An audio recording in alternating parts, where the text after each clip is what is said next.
All right, perfect. So, look like we're gonna have an opportunity to record it. So we will see how we can get that popping. So, welcome to tonight's team call. I am your host, Mr. Smith, point five of Mr. and Mrs. Smith, and tonight we're gonna talk about credit. There's two things I want to go over with you. One thing is probably gonna be brand new, something you haven't seen or heard of, because it's fairly new to me as well. Because either A, they changed some things about how they do the credit reporting, or B, we've been kind of teaching it somewhat wrong to a degree. And I'll explain. And if we've been teaching it wrong, then, I have no problem taking fault in that. However, that's why it's always good to continue to further your education. I'm always educating myself, even in my downtime, even in my spare time, even on my rides. I'm trying to feed my mind because I want to continue to expand and grow, because the better I become, the more valuable I become, the more of an asset I become, and the more I'm able to help people. And I want to stick on that for a second because I shared something in the builders group earlier today. And the main focus of the Royalty Builders Group is not to create a whole lot of mini-me's. What do I mean? We want you to be learning from these trainings. We want you to be educating yourself on these trainings. We want you to be taking this information and helping and sharing it with somebody else, whether it's in your family, whether it's a friend, whether you want to build this thing as a business. Because at the end of the day, it's all about you elevating and taking your life to the next level. And that doesn't happen if you're not learning things. We don't just want you to come in and be a part of the royalty movement without becoming royal.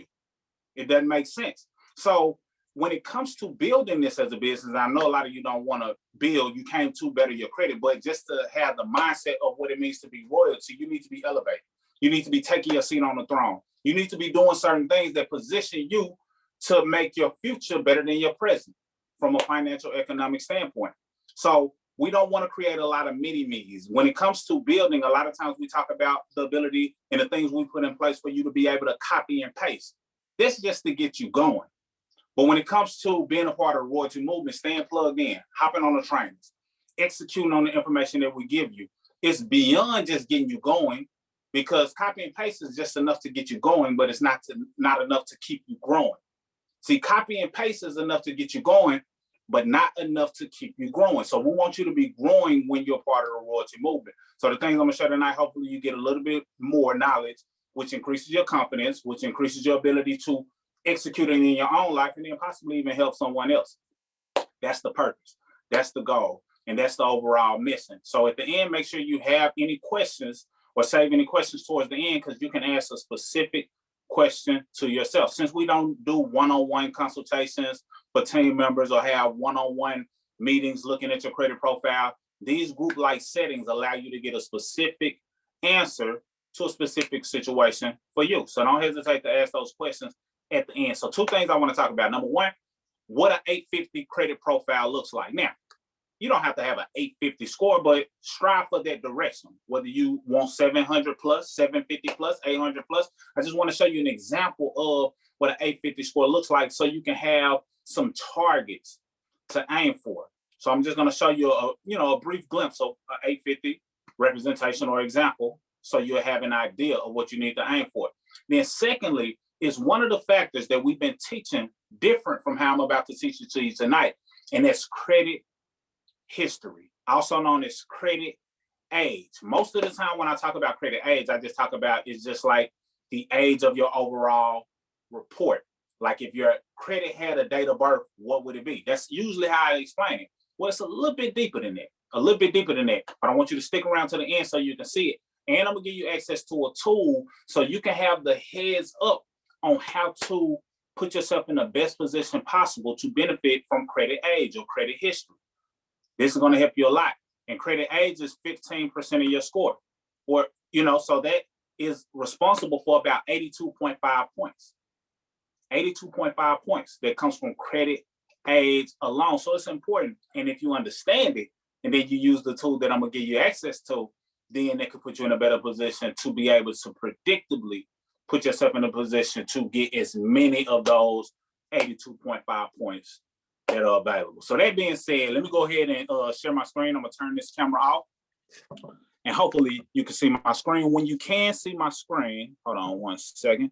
When you can see my screen, I want you to drop some fives in the chat. Drop some fives in the chat if you can see my screen. It's not showing just yet, but it should be here about now. All right, if you can see my screen, drop some fives in the chat for me.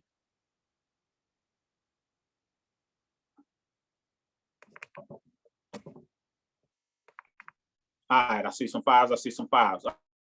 Okay, so let's see if I can pull it up this way. See if I can do it real simple. All right, who can see my screen now? And babe, I'm not looking at the chat. So if you can unmute and let me know. We can see it. All right, perfect.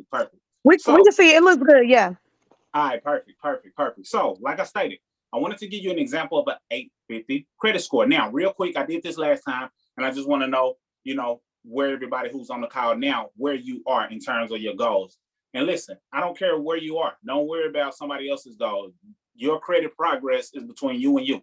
But I need to see in the chat, what are some of the goals that you have in terms of your credit score for 2024? Because it's right around the corner. What credit would you like to have in 2024?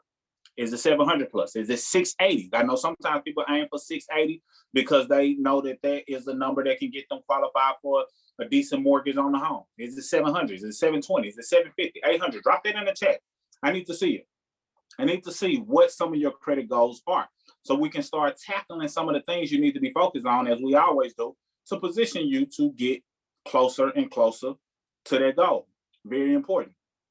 Very important. Why is that important? Because if you do not have a goal, recording in progress, then you're aiming at nothing. Hold on, I turned on another device. All right, I'm seeing everywhere from 700, 750, 800, 850. Everything over 700 is what people are shooting for. All right. So, like I stated, if you do not have a goal, then you're aiming at nothing, and you're gonna hit it dead on the head. If you aim at nothing, you'll hit it dead on the head, on target, nothing. So you have to have a goal. And if you do not have a goal or did not have a goal prior to this call, then I highly encourage you to get a goal in terms of what you want your credit score to look like in 2024. 700 plus, 720 plus, 750 plus, 800 plus. I seen somebody said 700 plus first, then they aiming for 800 plus. I love it. Set a mini goal first, and then once you hit that, see how far you can go. That's the goal. Progress. That's always where you want to go. From a level of finances, from a level of credit, from a level of knowledge, from a level of confidence. And when you're making progress, I promise you, your confidence level automatically goes up. So let's talk about this, this credit example that I have in front of you. So as you can see, it's an 850 credit score, and it's a FICO score. FICO is the scoring model that most lenders use. Most lenders use the FICO 8 scoring model. There are different ones, FICO 10 and several different ones. And sometimes those scores go up as high as 900, but the main one that they use is typically this FICO score 8, which goes up to 850. And that is represented as exceptional credit. Now, on this example, this person's scorecard was as of March 14th, 2019. Their previous score the month prior, because you update your credit report every 30 days, you can update it every 30 days, 30 to 35 days, depending on what you've been doing in terms of building your score. But their score last month was 849, so they had a 1 point change. So something that they did within the past month at that time frame got them from the 849 to 850. Now, their score was already a 1, but they did something else to make sure that they topped out at that 850 score. But these are the things that I want you to make note of, because these tie into pretty much all 5 of the factors that go into having an excellent credit score. Total accounts. They have 10 accounts. Usually, an 800 plus credit score has about 8 plus accounts. About 8 plus accounts. When we had our 800 credit scores, and this was years ago, when we first cracked the 800 score, it was about 8 plus accounts on our profile. So 10 is the example here. Some of you may have more. That's fine. It's just a matter of what you do with the ones that you do have. But in this example, they have about 10 accounts. Now, when you have 10 accounts, some of them might not necessarily be open accounts. It might just be some ones you had some great history with, because it's going to show all of your accounts. Some may be open, some may be closed.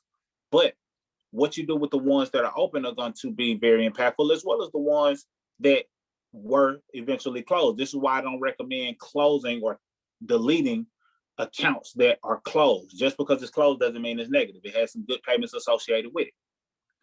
You also see that their length of credit was 32 years. Now, when we had the 800 credit scores, you know, and when we first cracked the 800 credit score level, of course, we didn't have 32 years of credit history. You know, that in order for us to have had that, that would have meant our parents put us on the credit profile and we started building our credit up then. So we had 800 plus credit in our 20s. So we wouldn't have possibly had 32 years. So what does that mean? That means that you don't have to have 32 years of credit history, a length of credit, in order to have 800 plus credit. But this individual had 32 years of credit. So a good range in terms of the age of your score that you should aim for could be about 5, 6, 7 years. Now, there are times where you may have a little less credit age, and we're going to talk deep about how to maximize your credit history a little later. But it's time that you can have more and still have an 800 plus credit score. But this example, they had 32 years. So they've been leveraging their credit for several years. They got a lot of seasoned accounts going on their profile to the point where they have a 32 length of credit, 32 years worth of length of credit. Now I want you to look at these inquiries, because a lot of times people discredit the harm that can be done by having too many inquiries. Now I'm not here to tell you that you can't have any inquiries, because this individual in this time frame has 0 inquiries. So that means that all of their inquiries likely rolled off after the 2-year mark. So they probably hadn't had anything new to hit their account within, you know, the 2-year time frame, because it's showing 0 inquiries. Inquiries is not a bad thing because it takes an inquiry in order to get an account. You're not going to get the account unless you get an inquiry. You have to apply to get approved. So having an inquiry is not a bad thing, especially if it's associated with an account that you actually have. So if you have inquiries on your report, that's fine, because, you know, they will start to have less of an impact after about a year. Really, after 6 months or a year, they'll still be on there, but it'll have less of an impact. Then after 2 years, they're supposed to roll off and you're good to go. So if you have inquiries, that's fine. The goal is not to have too many inquiries. I see accounts that have 50 inquiries, 30 plus inquiries. And that's too much, because what it does is, what they're saying is, and I think I said this last training, is if you imagine you having 20 plus, 30 plus, 50 plus inquiries, what that says to the lender when they're running your credit is, this person is always asking somebody for money. So imagine you or someone you know always coming and asking people for money. They're asking you for money. They're asking your neighbors for money. They're asking your coworkers for money. They're asking some of your business partners for money. You will look at them crazy, like, hold on, they always asking people for money. And the chances of you loaning them some money is going to be slim to none. If you seen somebody running around, they always asking people for money, you probably ain't going to loan them no money, because they got their hands out asking everybody for money. That's the same way that the creditors view individuals who have too many inquiries, especially if their credit report overall doesn't back up them asking for money. So you want to have your inquiries as low as possible.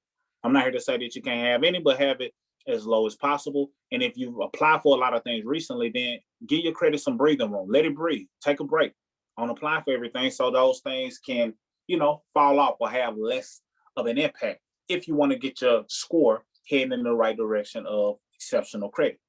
Then I want you to look at their credit utilization. And here's listed as revolving utilization. What type of accounts or what type of items on your report typically affect your credit utilization? Type that in the chat for me. Saying who paying attention. Who knows? And I'd rather be somebody new, but it's all good. Who knows what type of accounts are they talking about when they're talking about revolving utilization or credit utilization?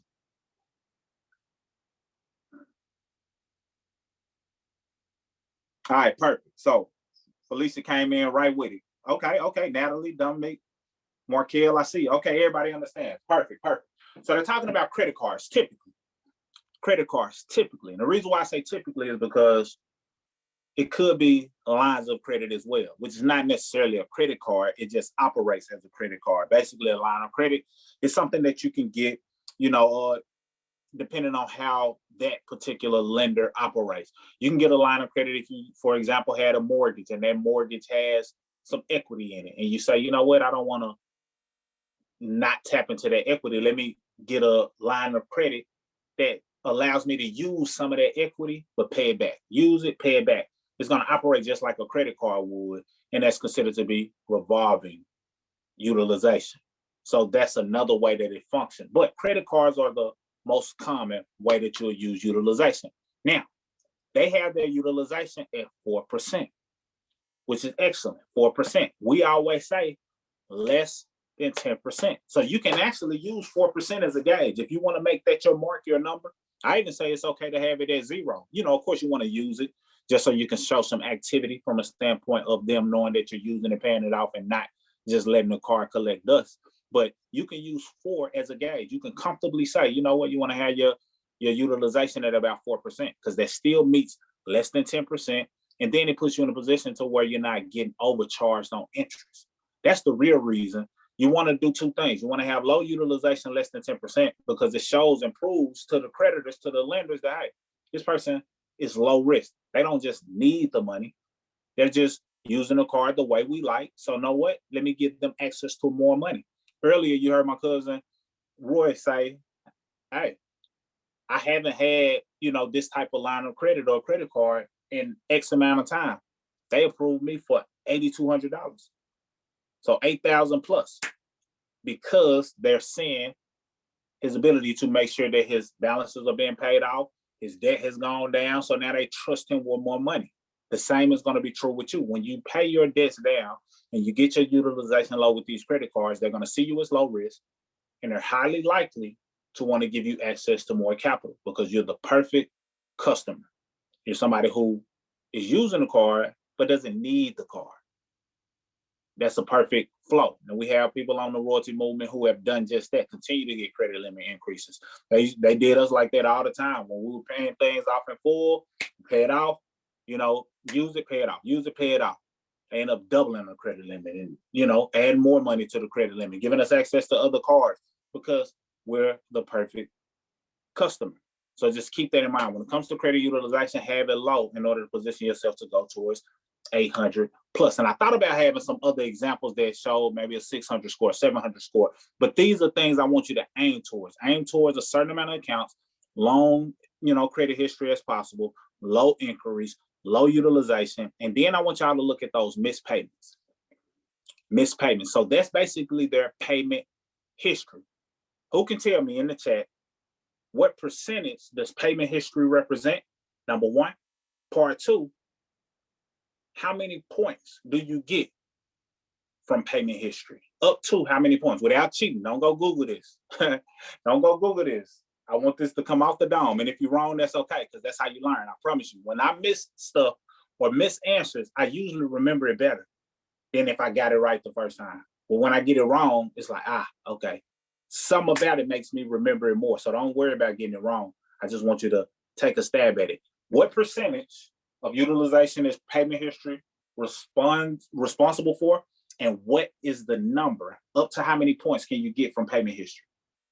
All right, I see Yvette, she guessed, she said 165 points. We're talking about payment history, not credit utilization. So your number, okay, you partially right, Yvette. 35% is the number or the percentage that payment history is responsible for. And then Markel came in with the correct point amount. And I see some other 35%. So salute to those who said 35%, because payment history is responsible for 35%. That 35% will get you up to what Markel said, which is up to 192.5 points. So if they got 0 missed payments, I mean, obviously everything is at the tip top if they got an 850 credit score. But if they got 0 missed payments, they getting all of their 192.5 points. That's what you want to aim towards. You want to aim towards having flawless payment history. Flawless payment history. I've seen a late payment drop a score tremendously. So it's very important to make sure you don't, have those late payments. And if you do, that's the importance of diving into the My Credit system and accessing all of those letters. Those letters are designed to help clean up payment history. At the end of the day, all of those letters are designed to help you clean up payment history. When you're sending out the letter number one, which is the verification letter, it's a 9 times out of, out of 9 chance that is something that was delinquent on your report that you're trying to get them to investigate in order to hopefully get it removed or updated to positive.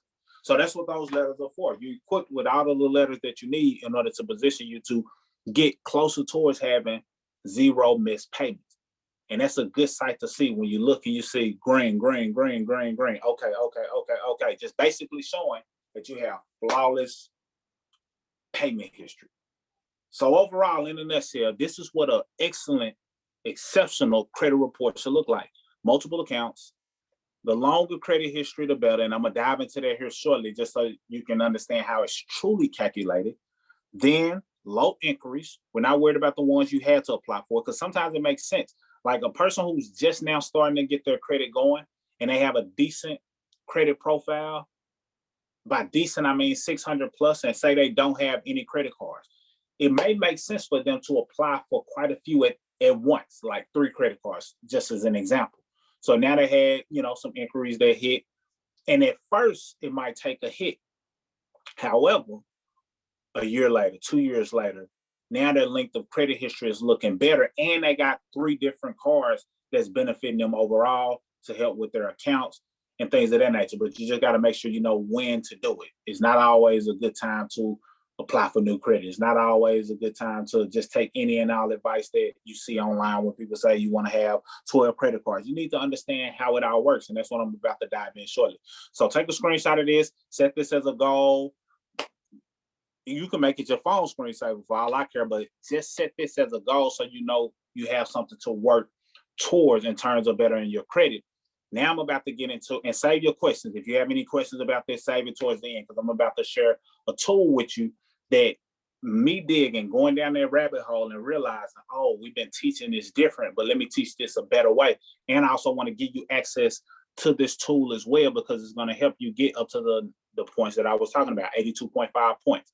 Up to 82.5 points that comes from credit history. So when you see the length of credit right here, this person has 32 years, their length of credit. They haven't applied for anything in a while, in a long time. And most of the time when people have length of credit history that's 32 years or older, they're either leveraging someone else's account as an authorized user who has a ton of good credit age, or they're just older and they just had time to let the age of their accounts get to that level. Most of you may not have the opportunity to have that much credit age just yet. However, there are ways to use this age of credit tool that I'm about to share with you to your advantage. So this is a new tool. Like I told you, I think we was, kind of teaching it a little different, or they changed some of the rules. And when I saw it, I said, okay, let me do a little digging on this, because I know this is going to help someone. So I want you to look at this link, AAO-calculator.org. AAO-calculator.org. Let's see if I can, I don't want to pull it up that way. I'd rather pull it up in Safari.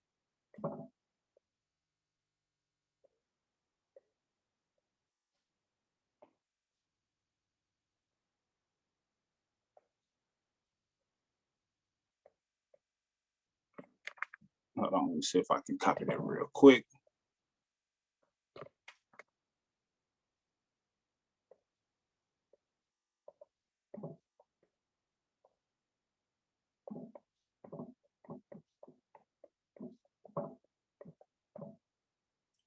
All right, when you can see this screen, drop a 5 in the chat for me, please. When you can see this screen with the calculator on it, drop a 5 in the chat. Perfect, y'all on it. That's what I'm talking about. So, what is AAOA? AAOA is an acronym for Average Age of Accounts. It is a measure of how long you have managed credit. Your AAOA is responsible for up to 30% of your FICO score and other credit scores. Now, they're factoring in more than just the age of the credit. So what they're referring to on the percentage, don't take that to heart. I want you to just mainly focus on the tool and how it operates. So how is AAOA calculated? It is calculated by totaling monthly ages of all the accounts in your credit file, including closed accounts, but excluding any collection accounts and judgment, and then dividing this sum by the number of accounts. So normally when I talk about credit age, I just say the oldest account usually represents how long your credit age is. So for example, if I was to pull up a credit report and I see that that person's oldest account was in 2011, then I would do the math and say, okay, their credit age is about 12 years. 12 years. So I would think that their credit history is 12 years, period. But that's not how it works. That's sometimes how it's taught.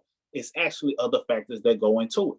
So you take all of the credit age, not including collections, judgments, things of that nature, but open and closed accounts, and you take the oldest account. One account might be 12 years old. Another account might be 10 years old. Another account might be 5 years old. Then you might have recently opened up two accounts that's a few months old or less than 1 year old.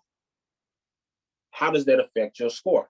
Do you still have a credit age of 12 years? No, because they actually take the average of all of the links of credit that you have with that account and then divide it by the number of accounts. So I'm about to give a true live example, and you're welcome to use this tool and apply it to your own credit profile so you can know what your credit age is. Now, most credit monitoring systems will tell you your credit age, but I'm sure that somebody may have looked at their own credit age and see that their credit age is only 1 year old, even though they know they've been using their credit profile for 5-10 years. This is why. This is why. And this is going to help you because now you'll think twice when it's time for applying for a new account. So say you got a credit age of 8 years. Well, you know, it may not make sense depending on your situation. It may not always make sense for you to apply for a new card because the new card right now will drop your credit age from 8 years down to 4 when you do the math. So you have to make it make sense. Now, in times, it is okay to go ahead and get new accounts depending on what you have going on, but at least you'll be able to know how exactly it's affecting your score based on how they calculate it, how FICO calculates it, and this just puts you ahead of the game. I want you to grow from this knowledge. So let's do some numbers. So what they're asking for is the month and the year. So we're just going to do 5 accounts. So let's just say that this particular account was opened in October of 2011. October 2011. Then let's say this account was opened in May of 2012.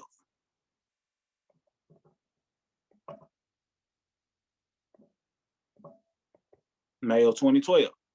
And let's say matter of fact, they opened another one that same month. So we got 2 accounts that was May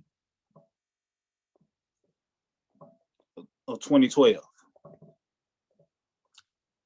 And they didn't do anything for a while. And then they decided, you know what?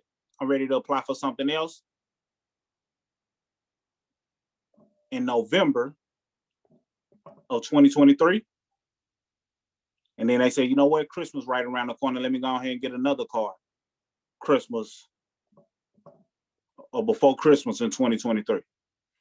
So the oldest account is 12 years old. The newest account is not even a 1 month old. Pop quiz, type it in the chat. What do you think their credit age is going to be? So they got a 12-year-old account, and I kind of gave y'all a bit of, you know, what it's not going to be, but I still want to see what your answers are going to be. So the oldest account is 12 years old. The newest account is about, you know, a month old. Let's just call it a month, not a full month. What do you think? And 2 of the accounts are both equally 11 years old. I want some guesses in the chat. Then I'm gonna hit calculate, just so we can, you know, see what the actual number is that they came up with using this calculator. What do y'all think their credit age is gonna be? I don't see nobody that guess. I see Angela put some wow faces in here because this is even new to her. She hasn't even seen this yet. Your boy stay studying. Somebody said 11 years. Somebody said 1 month. Somebody said 2 years, 3 years, 7 years, 5 or 6 years, 13 years. Okay, Good guesses, good range. That's what I wanted. All right, so let me hit calculate. So the oldest account, as we can see, is a little bit over 12 years. 12 years and, let's just call it 2 months. The other one, 11 years and about 6, 7 months. Well, two of them, 11 years, 6, 7 months. Then these last two are 1 month and 2 month old. Let's just call it that. I'm gonna hit calculate, AAOA. 8 years is the age of their credit. 8 years is the age of their credit. So nobody gets 8 exactly, which is fine because this is a whole new formula.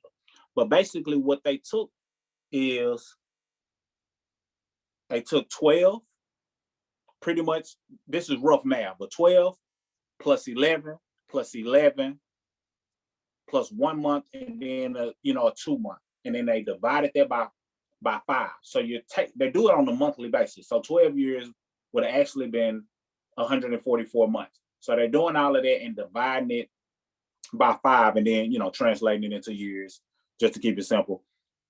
And it's 8 years of credit. So I'm gonna do another calculation. If y'all want to throw some numbers out there, that's fine. But I'm gonna do another quick calculation.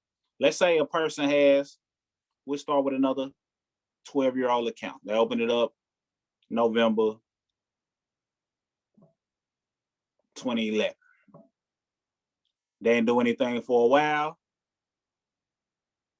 And then they opened up an account in April, let's say April 2020.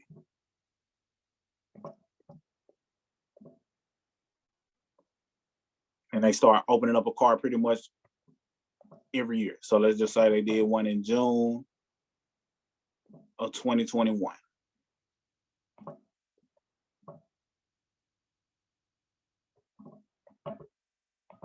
July of 2022. Let's say they opened up one this month. So the oldest account is 12 years old. They didn't do anything for 9 years. In 2020, they said, you know what?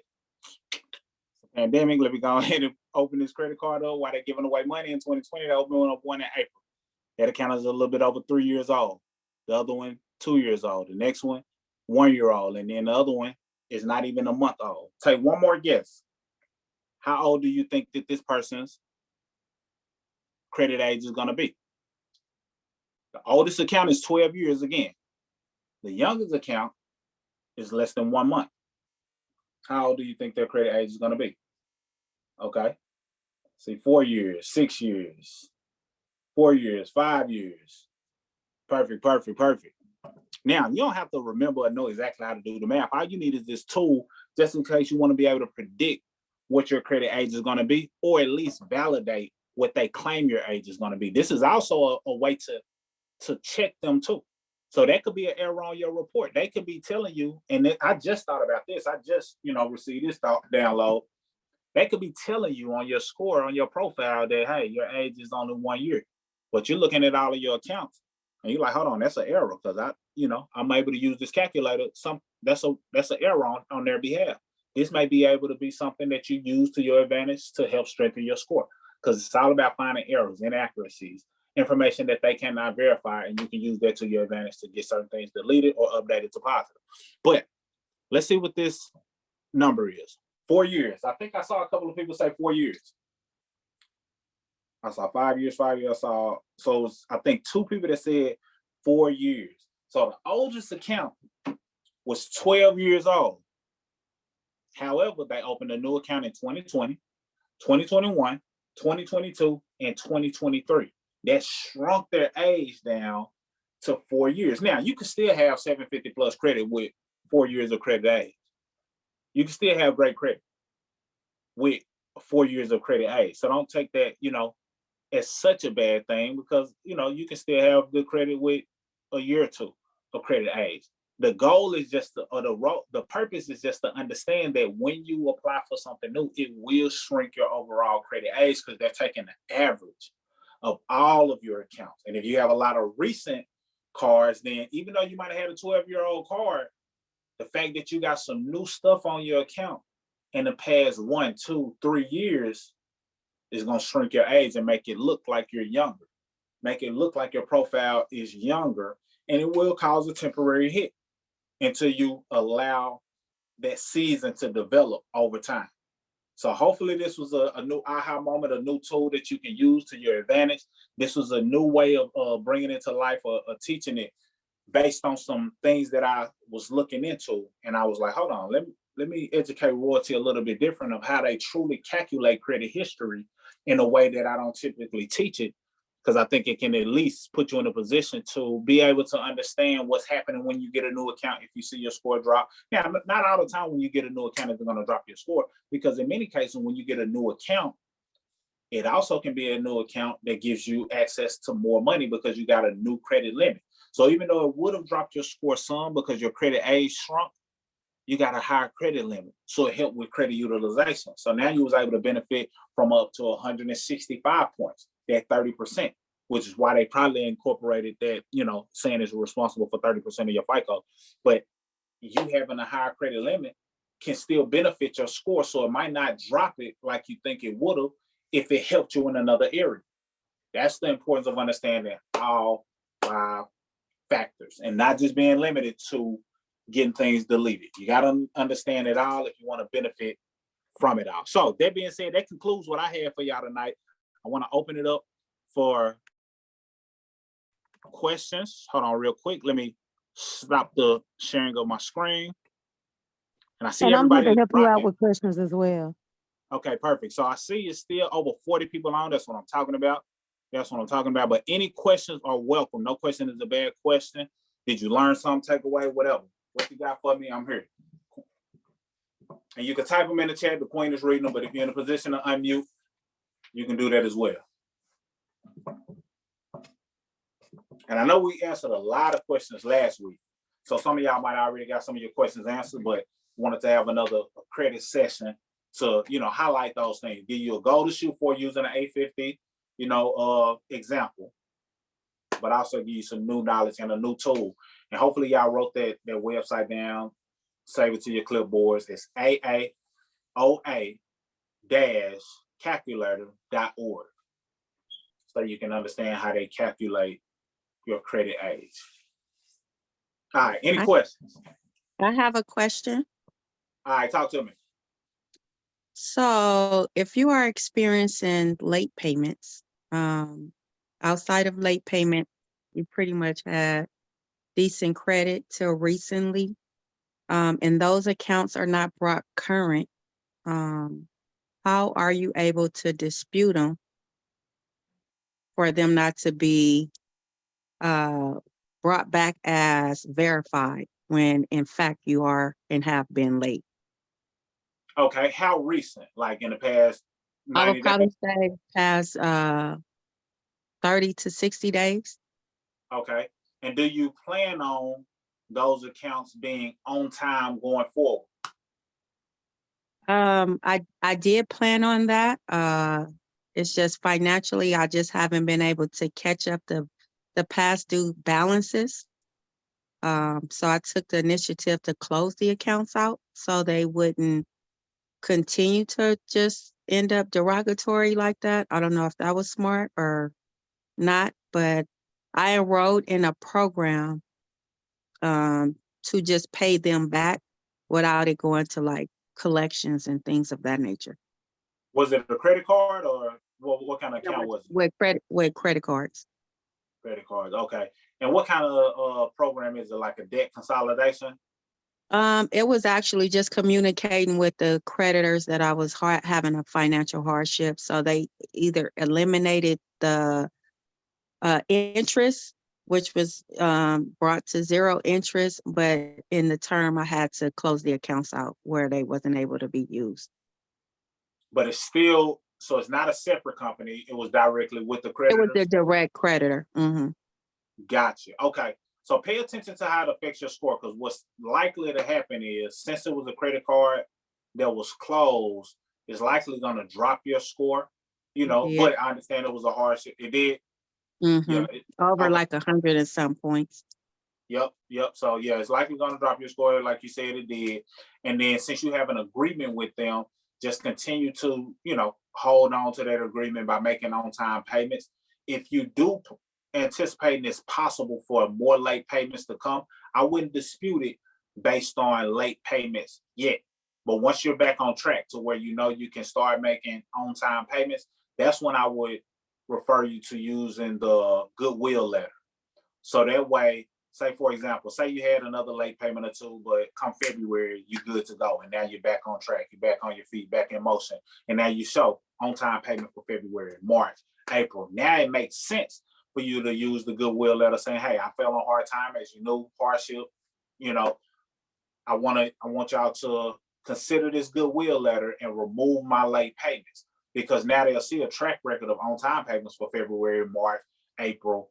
And I'd rather you do it after you've had a track record for on-time payments, because if you do it now, then you make a late payment next month or this month, then it's gonna look like, why would we update it to positive if I report negative all over again? Yeah. Make Okay, sense? that makes sense. That makes sense. Now, I've never been in this situation, so I'm not sure how many lates you can get before a corporation decides that they want to charge off the account. Is it Yeah. normally within a 4-month period?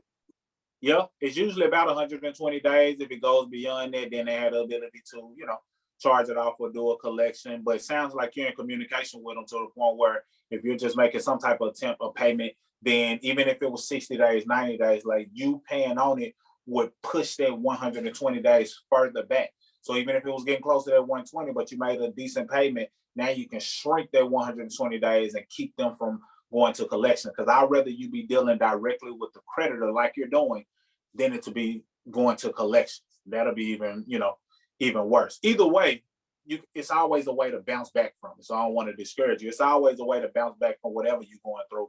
But you dealing directly with the creditors gives you a little more credibility in their eyes, because you're not ducking, dodging. You didn't let it go to collection or charge off. So just try to stay as current as you possibly can so it doesn't go beyond the 120 days.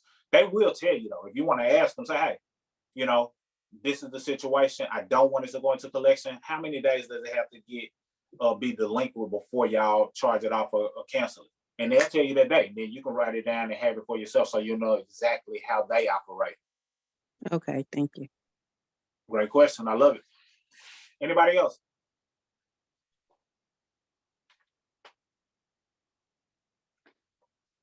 I saw somebody in the chat asked if you can repeat the website. I am going to also drop it in the credit group after the call. Perfect. So yes, the website AAOA dash, so the hyphen, calculator.org. .org. And that stands for, let me find it. That's an acronym for average age of accounts.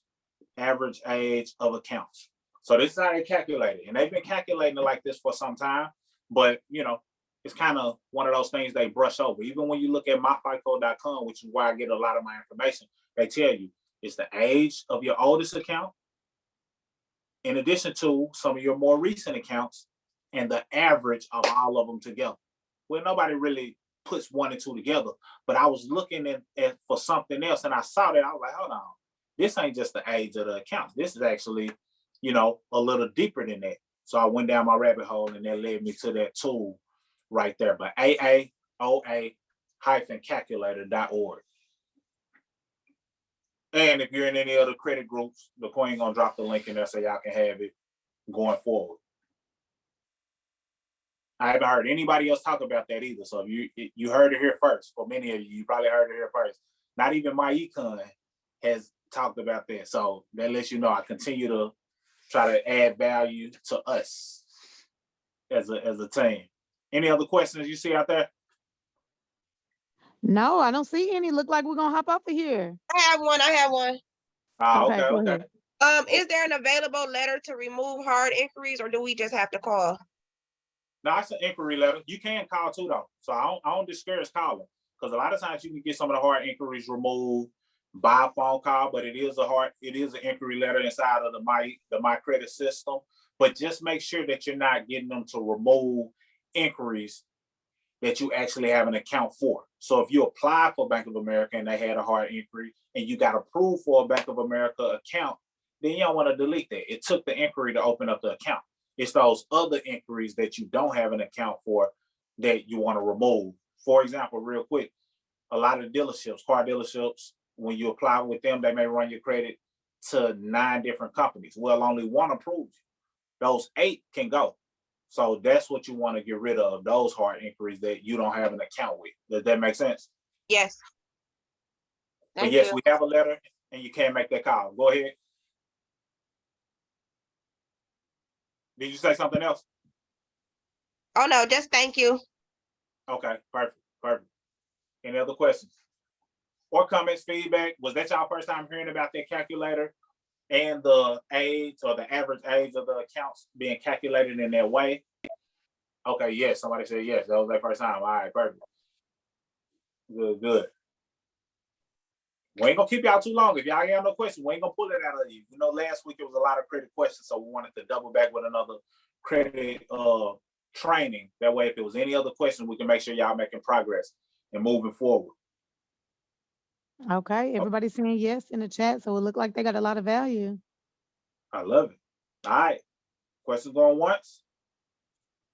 I don't have anything to speak on for the builders in case Queen, you want to say something, or LaShondra or Tia, you know, the Infinities and CEOs out there. If y'all want to say anything from a building standpoint, I just only came here to deliver some credit gain to take them to the next level. Apply this knowledge, because we don't want y'all, like I said earlier, we don't want y'all to just be a bunch of mini-me's. We want you to be elevating and becoming more attractive. And you do that by getting more knowledge. And now you're a person who has the value to give, not just us. So we want to make you more valuable as an individual, because that's the only way you're going to elevate and grow anyway. It's all about growing you. So, Queen, y'all got anything y'all want to share in terms of the building aspect, or, you know, on that tail end? Because I only came to give them some credit gain. Well, you can go ahead and close it out with the mission statement. That way, if they're not here for that, they can hop off. Perfect, perfect. So on the tail end, what we'll do is talk to some of the ones who are interested in making money, building, helping people. My econ sending you weekly checks. So we usually say the tail end of the call to kind of touch on that, see who has questions, etc. But for those of you who are interested only in credit, financial literacy, using the strategies, then this concludes your part of tonight's training. Thank you for hopping on and investing in yourself, because that's you taking time out to invest in yourself, investing time into yourself. Now it's all about you applying what it is that you learn. You see, we live in a world where we're conditioned for failure. And oftentimes we have been programmed or fooled into mediocrity. So people find themselves living like peasants instead of the royalty that they were meant to be. But you see, here in the royalty movement, we see the king in you. We see the queen in you from start to finish. It's just time for you to take your seat on the throne, because this is where we uplift your character, your confidence, and your cash flow. As royalty, you should establish a solid financial foundation that'll soon lead to your abundance and thriving empire. We want you to take your seat on the throne, because you are royalty. Salute. I'm going to stop the record, and we're going to talk to the builders for a second.